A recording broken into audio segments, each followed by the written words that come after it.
বন্ধুরা আসসালামু আলাইকুম।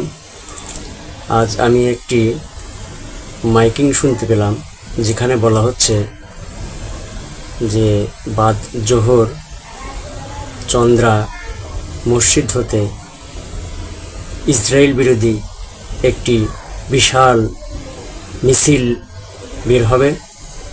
আপনারা সবাই শরীর থাকুন। মিছিলটি শোনার পর আমি মৃদু হেসেছিলাম। আমার এই মৃদু হাসির কারণটা যে কত বাস্তব তা আমি দেখাবো আপনাদেরকে। পরবর্তীতে আমি সেই মিছিলে যোগ দিই এবং মিছিল করি। মিছিলের অবস্থা দেখেই আপনারা বুঝতে পারবেন যে কি বিশাল মিছিল। এই মিছিল করে আমরা নেতানিয়াহুর অন্তরে ভয় ধরাতে না পারলেও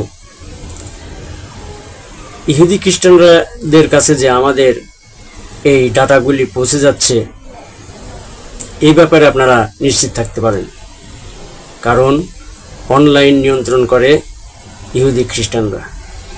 আমাদের যত কর্মকাণ্ড এগুলো ভিডিও হয়, এই ভিডিওগুলো সমস্ত ডাটা তাদের কাছে চলে যায়। তারা দেখে, তার উপর চিন্তা ভাবনা করে। তাই আমাদের কিন্তু শঙ্কায় থাকতেই হয় যে পরবর্তী টার্গেট আমরা না হই। তাই আসুন আমরা কিভাবে ইহুদি এবং খ্রিস্টানদের মোকাবেলায় নিজেরা জয়ী হব সেই ব্যাপারে চিন্তা ভাবনা করি।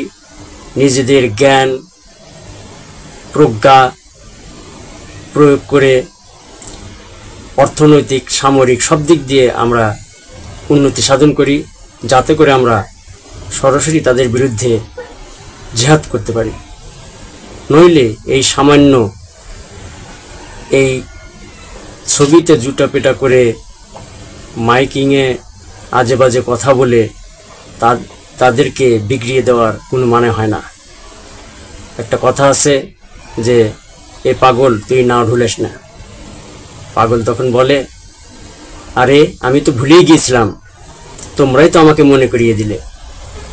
এমন যেন না হয়। আসুন আমরা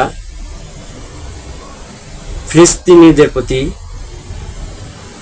সহমর্মিতা জানিয়ে, সমবেদনা জানিয়ে তাদের দুঃখ দুর্দশা লাঘবের উদ্দেশ্যে আমরা বাস্তব পদক্ষেপ নেওয়ার চিন্তা ভাবনা করি। তো কথা না বাড়িয়ে আসুন আমরা দেখতে থাকি সেই বিশাল মিছিলটি।